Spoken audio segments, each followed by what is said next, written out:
Bonjour à toutes et à tous. Euh, Bienvenue dans ce Bonjour. webinaire. On va encore attendre un petit minute pour que tout le monde puisse arriver avant d'essayer de lancer. Mais peut-être vous pourrez commencer par nous dire depuis où vous vous connectez.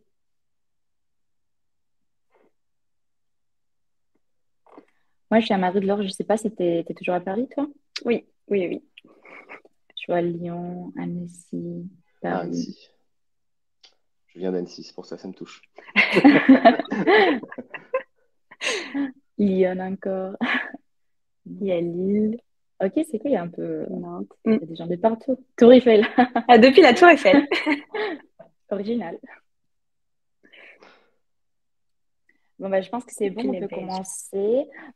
Aujourd'hui, on va faire ce webinaire sur comment réussir les formations en ligne de vos équipes. C'est-à-dire, on va surtout expliquer les trois étapes avant, pendant, après vos événements, comment faire en sorte qu'il y ait un max d'interaction, que ce soit les plus intéressants et les plus pertinentes possibles pour vos employés. Et on va surtout creuser un peu plus sur les onboarding, puisqu'on trouve que c'est l'une des formations les plus essentielles pour un employé parce que c'est un peu le premier point des rencontres entre vous et votre employé. Donc, c'est d'encore plus important de réussir cette étape. Et avant de nous lancer, je vais laisser qui nos speakers se présentent, Laure et Milan.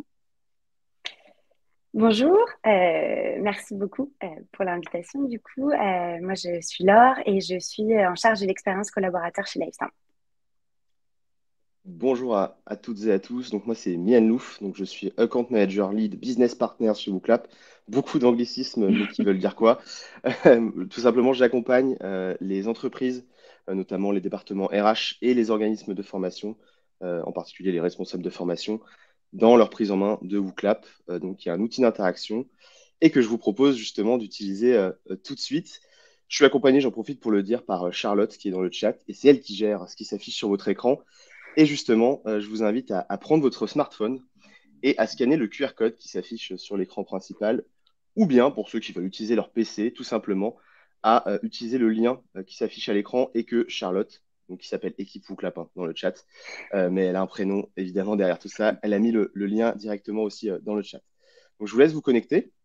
On voit directement les réponses s'afficher puisqu'il y a une question qui s'affiche quand vous vous connectez et on va vous demander d'y répondre, hein. C'est un petit nuage de mots. On vous demande juste un mot. La question, c'est quel est le plus gros challenge pour vous d'une formation en ligne. Et on voit déjà des mots qui arrivent. Engagement, innover, faire adhérer, de la réactivité, ne pas perdre le contact. Je ne sais On pas voit si... bien que engagement, c'est un gros chantier. Ouais. Ouais, engagement, c'est un gros chantier, comme tu dis, Africa, tout à fait. C'est intéressant. Ça vous permet, pour ceux qui ne connaissent pas WooClap, de voir comment ça s'utilise et comment ça s'utilise aussi avec Livestorm. C'est tout je pense, l'intérêt et le sens aussi du webinaire d'aujourd'hui. Ouais, il y a beaucoup, beaucoup de mots. Ça fuse. N'est pas parler tout seul. Ouais. Ah ouais? Ce que je suis en train de faire, du coup, depuis une minute, par exemple. Je ne sais pas s'il y a d'autres mots qu'on voit. Garder de l'intérêt, je vois aussi. Interactivité, qui est assez rétention, je vois aussi. C'est intéressant. Je sais pas si Laure, toi, il y a un mot qui te parle plus qu'un autre. Si tu arrives à en capter un, fonction Oui, du nuage. engagement ressort clairement là. Je pense Ouais, quand même qu'on a un ouais, gros tout à fait. ouais, Replay, les liens, le contact, ça ressort Ok. aussi. garder le contact. Mm. C'est des choses importantes. Et ben merci pour vos réponses. On a bloqué le nuage de mots, donc c'est normal que vous ne puissiez plus répondre. L'objectif, c'était de voir un petit peu, vous, quels étaient vos ressentiments par rapport au sujet. Et Africa, bah, je te Oui. redonne la parole. Bah, merci, Milan. Ça tombe bien parce qu'en effet, on va pas mal parler d'engagement pendant le webinaire. Et comme j'ai dit tout à l'heure, notre programme, on a choisi de diviser ça en trois étapes. Donc, ce qui se passe avant la formation, pendant et après, parce qu'on trouve que c'est quand même assez important de tenir en compte ces trois étapes pour bien réussir les moments de la formation. Du coup, on va commencer par les conseils qui demandent des actions avant les formations. Et on va commencer par Laure. Quel est selon toi, tu dirais, les mots qui pourraient décrire au mieux cette phase de pré-formation? Pour préparer la formation, je pense que le principal, c'est l'anticipation. Donc, c'est vraiment de pouvoir imaginer, préparer le parcours de la personne et ce dont elle va avoir besoin. Donc, c'est à la fois d'identifier les informations qui sont essentielles à transmettre pendant la formation pour ne pas saturer la personne avec trop d'informations. Donc, c'est de déterminer les informations qui sont nécessaires et de construire tout le planning en fonction pour qu'elle ne se perde pas au milieu de trop d'informations. Si je prends un exemple, pour l'onboarding chez Livestorm, on a déterminé que les informations essentielles, c'était à la fois la documentation interne et les guidelines de l'entreprise, mais aussi la découverte du produit et des petites présentations d'équipe pour comprendre comment tout est construit et organisé. Mais il faut aussi, du coup, pour préparer et anticiper la formation, imaginer les blocages que vont pouvoir avoir les personnes pour se mettre à leur place et tout construire pour que justement les rassurer et leur proposer la meilleure expérience possible. Donc, on imagine les inquiétudes que peuvent avoir des nouvelles personnes, d'autant plus quand c'est un onboarding et d'autant plus comme il se fait à distance, comme c'est beaucoup le cas chez nous. Et on met en place en amont tous les éléments qui vont permettre de les rassurer. Donc, par exemple, pour l'onboarding, on met des créneaux dans l'agenda, ce qui fait que quand la personne arrive, elle visualise exactement ce qu'elle va faire, à quel moment, qui elle va rencontrer, à quel moment, ce qui est très rassurant pour elle. Et elle a une petite to-do list personnalisée où elle coche étape par étape de ce qu'elle a fait, ce qui lui permet de savoir exactement où elle en est et ce qui lui reste à faire pour le reste de son onboarding. Oui, en effet, je me souviens, Laure, c'est peut-être toi qui as préparé mon onboarding quand j'ai rejoint Livestorm. Mais en effet, j'avais un petit document, une notion très claire avec les to-do list, comment tu vas impacter Livestorm, je me souviens. Et c'est vrai que ça a aidé vachement, surtout à ces moments où on était en distanciel. Et Milan, quant à toi, quels seraient les mots qui caractérisent les mieux cette période de préparation de la formation? Ouais. Bah alors, enfin, pour prolonger un petit peu ce que disait Laure par rapport à la transmission des informations clés, c'est quelque chose qui est essentiel, je pense, dans toutes les entreprises, en particulier sur la partie onboarding, puisque quand on arrive dans une entreprise, il vaut mieux avoir les bonnes informations en tête le plus tôt possible. Euh, et dans ce sens-là, si je me mets à la place d'un formateur, je pense que le mot d'un formateur ou d'un RH, hein, je pense que le mot scénarisation, pour moi, c'est le mot le plus déterminant dans une préparation de formation. Préparer au mieux le scénario de sa formation, les actions qu'on va faire pendant cette formation-là. Savoir, par exemple, pourquoi on va faire cet exercice-là à un moment précis. L'objectif derrière la question que l'on pose à un autre moment. Il s'agit toujours de donner du sens et de l'intérêt aux activités qu'on propose aux employés, aux apprenants, comme on les appelle chez WooClap, soit pour les engager, soit pour les évaluer, ou tout simplement, si on regarde à plus long terme, donc sur le long terme de l'onboarding ou de la formation, pour consolider leur apprentissage. À ce sujet-là, on peut s'appuyer par exemple sur des réponses qui ont été formulées par des employés lors de précédentes formations pour identifier facilement leurs points d'amélioration et leur reposer des questions. Voilà, chez WooClap, on peut poser des questions plusieurs fois. Enfin, avec WooClap, on peut poser des questions plusieurs fois pour pouvoir consolider cet apprentissage-là, mais surtout pour recevoir aussi un retour d'information de la part des nouveaux employés ou des apprenants. Et pour mieux anticiper les doutes et les blocages, on peut prévoir dans notre scénario des moments d'interaction là où il y en a besoin. Pour cela, on peut justement créer des questionnaires qu'on met à disposition des apprenants avant la formation. Ce sont les fameux questionnaires de positionnement que peut-être certaines personnes voilà, dans le chat ou présentes avec nous aujourd'hui utilisent déjà, font déjà, hein, qui permettent de positionner un apprenant et de déterminer quel niveau il peut avoir. Et l'objectif hein, derrière, c'est d'aider le formateur donc, dans la scénarisation de sa session pour lui permettre de s'assurer qu'en finalité, il va pouvoir transmettre les bonnes informations à ses apprenants au bon moment en fonction aussi de son niveau. Donc voilà ce que je dirais, le mot scénario ou scénarisation pour l'avant-formation. Merci Milan, c'est super intéressant. C'est la première fois que j'entends cette terminologie, questionnaire des positionnements, mais je le trouve vachement intéressant. C'est en fait un peu genre pour déterminer les niveaux de la personne auquel tu vas impartir la formation. C'est ça, tout à fait. C'est pour positionner en tout cas l'apprenant en fonction d'une grille qui est propre à chaque entreprise ou à chaque organisme de formation. L'objectif derrière, c'est de pouvoir savoir en fait à qui on s'adresse. Tout simplement, on pourrait imaginer dans un onboarding, par exemple, avant de recevoir l'employé, c'est un peu comme si on avait bien regardé son CV, qu'on avait déjà identifié ses faiblesses et ses points forts, et se dire, bon, bah, par exemple, il semble avoir moins de capacité dans, par exemple, tout ce qui est chiffres, et ben, on va le concentrer un peu plus sur l'apprentissage de notre CRM, donc de notre outil d'analyse, par exemple, parce que c'est là où il a peut-être besoin de se renforcer plus rapidement. Bah, c'est super Voilà, c'est intéressant. un En exemple. plus, ça permet de personnaliser la formation et de répondre à quelques problématiques comme l'engagement, la pertinence, etc. J'imagine que si pour tout ça, lorsqu'on prépare une formation pour un nouveau collaborateur, c'est important aussi de tenir en compte les sous-titres. Donc, pour vous, quels sont les critères les plus importants à l'heure de choisir les bons outils pour faire ces formations? Ouais, bah alors de mon côté, pour répondre sur les outils, je vais prendre mon expérience à moi, puisque je suis moi-même en charge de faire tester, de faire comprendre l'outil WooClap aux RH, aux responsables de formation. Et donc, enfin, je pense de mon côté qu'il y a trois questions. En tout cas, il y a trois questions auxquelles j'aide ces personnes-là à répondre avant de choisir WooClap, en l'occurrence. C'est d'abord pourquoi. Pourquoi ils ont besoin de cet outil. Quel usage voilà, j'ai envie d'en faire ou quel usage j'ai envie que mes formateurs fassent de cet outil. Par exemple, chez WooClap, c'est ici que se pose la question notamment de la traçabilité des résultats pour mesurer l'évolution des apprenants. Est-ce que voilà, moi j'ai envie d'avoir un outil où je peux voir les résultats? C'est le cas chez WooClap. C'est là aussi, par exemple, des organismes de formation identifient là où WooClap peut répondre à certains critères de Calliope, hein, qui est une certification des organismes de formation.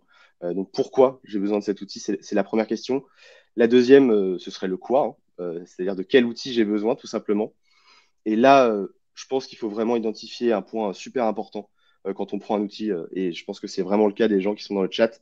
Quand on adopte, on se pose toujours la question du quoi, et c'est-à-dire de la facilité d'adoption d'un outil. Et donc là, il y a plein de choses aussi qui vont à cette question du quoi. Et donc avec la facilité d'adoption, c'est par exemple, est-ce que l'outil s'intègre dans mon environnement, dans mon environnement numérique existant? Donc est-ce que, par exemple, WooClap s'intègre dans mon outil de présentation, dans mon outil de visioconférence, dans mon LMS, par exemple? Et plus simplement, hein, la question tout simplement de l'ergonomie de l'outil. Est-ce que l'outil est facile à prendre en main? Est-ce qu'un formateur qui va utiliser trois, quatre fois l'outil dans l'année, il va être capable tout seul de pouvoir l'utiliser pleinement? Ça, je pense que c'est vraiment une question qu'il faut se poser. Et dernier point, qui est un peu lié à celui-ci, hein, c'est le quand et comment. C'est-à-dire quel calendrier de déploiement j'ai envie de mettre en place pour déployer un outil auprès de mes formateurs. Et donc, c'est là qu'il faut se poser la question de l'accompagnement du fournisseur. Est-ce que voilà, il y a des formations qui sont comprises lorsque je souscris un outil? Est-ce qu'il y a un accompagnement sur la durée? Est-ce que aussi je peux avoir facilement accès à des ressources? Est-ce que mes formateurs peuvent facilement avoir accès à des ressources pour prendre en main tout seul l'outil sans que j'ai besoin nécessairement de les accompagner au quotidien? Et donc, c'est ça hein, un peu mon rôle hein, chez WooClap, c'est de répondre à ces trois questions-là et d'accompagner un petit peu les concepteurs pédagogiques, les responsables de formation dans la réponse à ces questions-là et identifier justement, notamment, évidemment, si particulièrement WooClap répond à leurs besoins. Voilà. Pour rebondir un peu sur les outils, sur l'onboarding chez Livestorm, on a essayé de trouver un juste équilibre avec les outils entre écrit, oral, live et asynchrone pour à la fois du coup transmettre les informations suffisantes en gardant un peu le lien et l'humain entre tous les nouveaux collaborateurs. Et du coup, il y a deux outils principalement qu'on va utiliser pour le onboarding. Ça va être Notion pour tout ce qui va être écrit, donc toute la documentation interne de l'entreprise et la to-do list individuelle que les gens doivent remplir. Donc ça, c'est vraiment pour la partie documentation écrite. Et après, pour le reste, on utilise Livestorm, que ce soit pour les présentations enregistrées que les personnes peuvent regarder quand elles le souhaitent et re-regarder aussi quand elles le souhaitent, ou pour toutes les présentations live quand c'est nécessaire. Par exemple, chaque nouvelle personne rencontre notre CEO en live. Et aussi pour toutes les réunions, que ce soit les réunions d'équipe, les réunions avec son manager. Donc vraiment, Livesound, c'est évidemment, j'ai envie de dire, notre outil central dans l'onboarding. En effet, j'imagine que c'est aussi important que ces outils soient simples à comprendre parce que, Milan, tu parlais que les formateurs, ils vont utiliser plusieurs fois dans l'année cet outil, mais les apprenants, comme vous les nommez, faut que tout de suite, et sans beaucoup de besoin des formations sur l'outil, puissent s'en servir pour finalement avoir la formation finale. Donc, Tout à fait. Complètement, c'est ça. Bon, pour tous ceux qui se posent la question, parce que là, on parle pas mal des choses, juste vous indiquer qu'à la fin, on va vous partager une checklist où vous aurez toutes les étapes qu'on est en train de détailler pour que vous puissiez les suivre après. Donc, juste parce que je sais qu'on mentionne pas mal des choses, les trois questions dont Milan a parlé, les savants, les pendants. Donc, bon, on avoue qu'il y a plusieurs éléments qui sont à penser avant les formations. On va désormais passer à ces comparties et aux conseils appliqués pendant. Donc, une fois qu'on a pu identifier les infos clés et les potentiels blocages qui peuvent subvenir, comment est-ce qu'on passe à les mettre en place à l'action pendant la formation? Alors, c'est intéressant la question et c'est intéressant aussi parce que dans la préparation du webinaire d'aujourd'hui, on avait déjà pensé évidemment, ça veut dire qu'on n'est pas complètement à côté de la plaque au mot engagement. Et je pense justement que pendant la formation, ce qui fait la différence entre deux formations, c'est l'engagement d'un apprenant et c'est le rôle du formateur de faire en sorte de faciliter cet engagement. Et si le travail du scénario dont je parlais juste avant est super important, c'est parce qu'il permet justement de maximiser le temps disponible et la flexibilité pendant la session de formation pour favoriser cet engagement. Et donc, il y a deux manières d'utiliser cette flexibilité-là. D'abord, pour maximiser les interactions entre le formateur et le groupe. Donc, WooClap, je l'ai déjà dit, c'est un outil d'interaction numérique, mais qui doit avoir pour objectif final de faciliter la participation orale et l'engagement de tous les apprenants avec le formateur. Par exemple, en introduction tout à l'heure, on a fait un petit nuage de mots où vous avez justement mis le mot engagement et on vous en remercie. Euh, mais donc, nous, on avait prévu dans le scénario du webinaire de mettre cette question-là en début de webinaire, donc avant la formation. Euh, mais la vraie force de ce nuage de mots, c'est de s'en servir pendant la session. Là, voilà, on est sur un format court, donc on n'a pas trop le temps de traiter la question, mais l'idée derrière, ça aurait été de passer 5 minutes sur ce nuage de mots, d'en discuter et donc voilà, de pouvoir voir en finalité quels étaient les 2, 3, 4 mots importants qu'il fallait retenir, les fameuses informations clés dont on parlait tout à l'heure. Et le deuxième point sur cette flexibilité aussi permettre de créer de l'interaction entre les membres du groupe, donc entre vous. C'est ce que vous faites, là, vous interagissez pendant le webinaire. Et c'est tout l'objectif. Si on a bien préparé sa formation en amont, eh ben, on a la flexibilité, le temps disponible pour laisser les apprenants échanger entre eux. Et on peut aussi aller plus loin, organiser par exemple des sessions de brainstorming imprévues pour développer une idée. Tout à l'heure, vous avez mis le mot engagement. On aurait pu créer une petite question brainstorming rapide où on développait un petit peu cette idée-là pour en faire une vraie discussion pendant 5-10 minutes.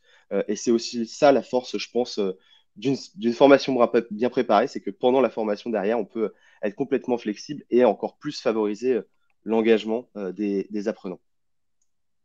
En effet, je trouve que c'est très intéressant cette notion de flexibilité. Laure, toi, de ton côté, tu aurais des choses à rajouter sur ça?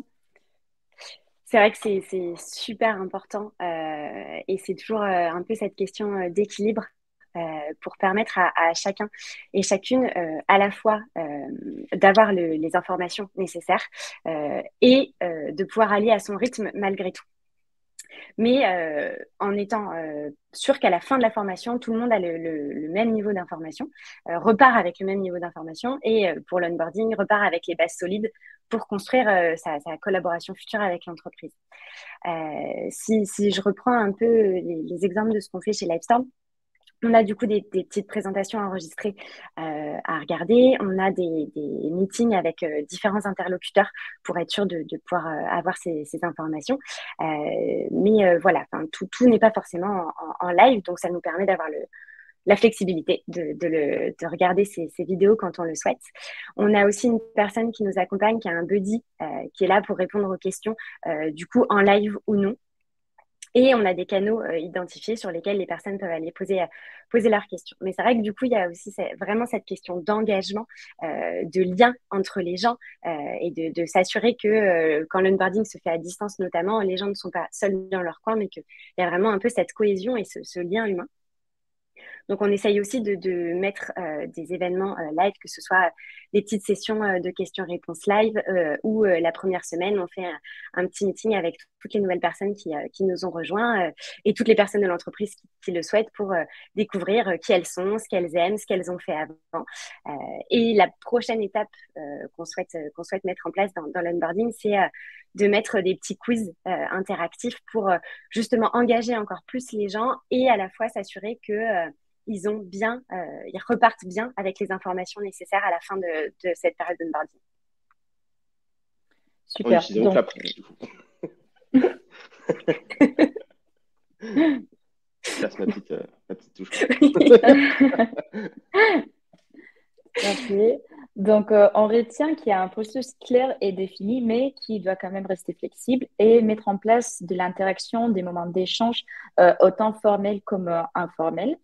On va maintenant passer à les dernières étapes, vos conseils pour les étapes après la formation. Alors, je te laisse commencer cette fois et puis Milan, tu pourras compléter. L'idée, du coup, c'est que même si on a bien fait les étapes en amont, bien fait les étapes pendant, il faut quand même s'assurer que, au final, la formation et l'onboarding correspondent exactement aux attentes des participants et être dans une logique un peu d'amélioration continue. Donc, de venir toujours implémenter des nouvelles choses et corriger ce qui nécessite de l'être. Donc, pour ça, ce qui est hyper important, c'est de prendre les retours des personnes qui ont participé à la formation ou à l'onboarding.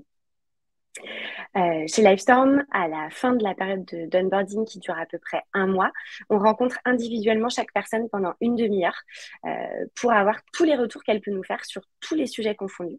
Donc à la fois les choses qu'elle a bien aimées et qui sont très importantes à garder, et à la fois celles sur lesquelles on pourrait apporter des améliorations pour que ça se passe encore mieux et que l'expérience soit encore meilleure. On envoie aussi tous les trimestres un questionnaire anonyme pour avoir des retours encore supplémentaires et aussi pour pouvoir voir dans le temps comment évolue le niveau de satisfaction, entre guillemets, de l'onboarding. Et ces 2 éléments, du coup, nous permettent régulièrement, à peu près tous les trimestres, de proposer des améliorations pour notre onboarding et voilà, toujours dans cette logique d'apporter l'onboarding le plus pertinent par rapport aux attentes des nouveaux collaborateurs. Ouais, bah pour rebondir là-dessus, évidemment, je suis entièrement d'accord. Enfin, le feedback, c'est effectivement un élément clé, je pense, dans une formation. Euh, et en effet, il y a 2 feedbacks super importants. Celui dont tu parles très bien, c'est celui enfin, nous on dit l'apprenant, mais de l'apprenant vers le formateur, qui est essentiel pour bah, d'abord évaluer les qualités de sa formation et l'améliorer et l'adapter en permanence pour la suivante, hein. Je pense que c'est important. Et l'autre aussi, l'autre feedback intéressant, en tout cas essentiel, c'est celui du formateur vers l'apprenant, donc le feedback sur le parcours d'apprentissage qui est toujours plus simple, justement, quand on a pu identifier les points forts et les points d'amélioration de l'apprenant pendant le parcours d'apprentissage. C'est pour ça que sur WooClap, on essaye on essaye, en tout cas, on a développé quelque chose pour voir les résultats de chaque apprenant et pouvoir identifier facilement ses points d'amélioration pour justement que sur la session d'après, eh ben, on puisse savoir qu'est-ce qu'il faut retravailler avec lui ou qu'est-ce que lui, il doit retravailler de son côté pour pouvoir s'améliorer. Et ça, sur un onboarding, je pense que c'est super important aussi à faire. Et donc, finalement, ce que je dirais, pour reprendre par rapport à l'introduction tout à l'heure sur le avant, faut voir tout ça comme une boucle, hein, le questionnaire de positionnement dont je parlais tout à l'heure, qui permet de travailler le scénario de ma formation, un scénario léché, entre guillemets, qui me permet derrière de gagner en flexibilité, de maximiser les interactions et l'engagement pendant ma formation. Et enfin, l'analyse des résultats aux interactions, aux questions que j'ai posées pendant ma formation. Ainsi, pourquoi pas qu'un questionnaire que je propose après ma formation pour demander aux apprenants d'évaluer la qualité de ma formation, le tout pour adapter le contenu de ma session qui va arriver juste derrière. Donc voilà l'idée d'avoir un effet de boucle. C'est pour ça que WooClap, on dit que c'est d'abord un outil d'interaction synchrone, donc fait pour poser des questions et faire de l'interaction en temps réel, mais c'est aussi un outil pour faire de l'asynchrone et donc poser des questions avant et après la formation, justement pour avoir cet effet d'interaction, d'engagement et donc de boucle finalement tout au long du parcours d'apprentissage de l'apprenant et donc créer du lien tout simplement. J'ai vu qu'il y avait créé du lien aussi tout à l'heure dans le nuage de mots. Donc créer du lien entre le formateur et l'apprenant tout le temps, quoi, grosso modo, sauf la nuit quand même. Il faut quand même dormir un petit peu, mais voilà, c'est l'idée. C'est un effet très intéressant. Je vois qu'il y a pas mal de personnes dans les chats qui ont des questions. Je vous invite vraiment à les poser sur l'onglet questions. On va y passer tout de suite. Mais si vous les posez sur les chats, on ne pourra pas après les retrouver. Tandis que si vous les posez sur l'onglet questions, on pourra démarrer la dépense en direct et tout. Du coup, je vous laisse là un petit minute pour les faire, les temps que si Charlotte, notre petite team WooClap, poste la checklist sur les apps Handouts. Vous l'avez juste à côté de votre chat et vous pourriez télécharger tous les conseils qu'on vient de donner pendant les webinaires. Donc voilà, pour en finir, c'est un fait, comme disait Laure Emilien, on boucle avec les feedbacks reçus et on peut revenir conseil amont de la formation et améliorer l'identification des informations clés et l'anticipation des blocages et les choix des outils. Donc, c'est très intéressant. Je pense qu'on va passer aux questions. Il y en a déjà trois sur les chats. Donc, je vois qu'ici, Marie-Laure demande, je suis une formatrice et souhaite apprendre à utiliser WooClap. Comment faire concrètement? Milan, je te laisse prendre les relais. Ah, est-ce que tu peux répéter la question? Je suis désolé, j'ai pas bien entendu. Normalement, ça devrait s'afficher sur l'écran. C'est je suis formatrice et souhaite apprendre à utiliser WooClap. Comment faire concrètement? Ah, d'accord. Ah bah alors pour apprendre à utiliser WooClap, alors d'abord il faut savoir que en premier lieu l'inscription est gratuite sur WooClap, c'est quand même la première chose qui est quand même plutôt sympa. Ça a ses limites évidemment, mais ça permet déjà de découvrir tous les types de questions qu'il y a sur WooClap. Donc c'est déjà une vraie force et ça permet déjà de créer quelques questions sur des formations. L'objectif, très concrètement, la version gratuite, elle vous permet de créer 2 questions par formation. Donc par exemple là aujourd'hui on a fait 30 minutes, on aurait pu sur la version gratuite, pardon, créer que 2 questions. Là, on n'en a fait qu'une.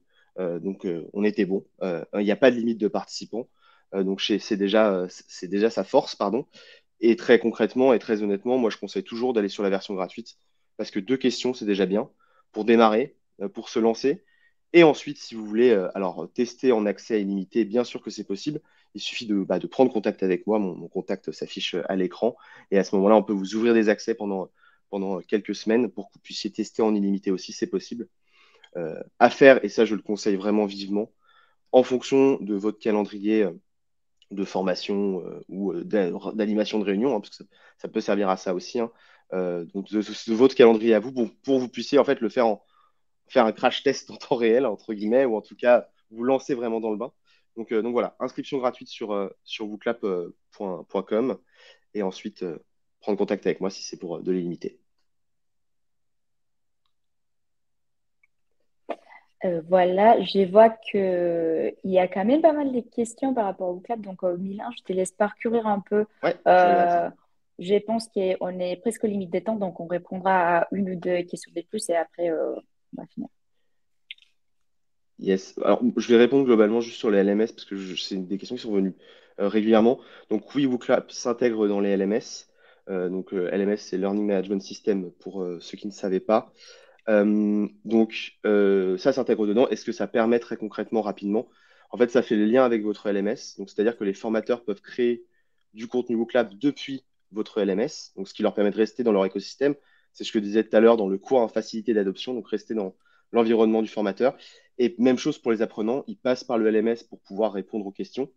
Et donc, en finalité, ça fait la synchronisation des résultats. C'est-à-dire que tous les résultats qui arrivent sur WooClap sont remontés dans le LMS. Et donc, ça crée de la traçabilité sur le long terme. Merci, Milan. Je vois que l'heure était en train de répondre à notre question aussi.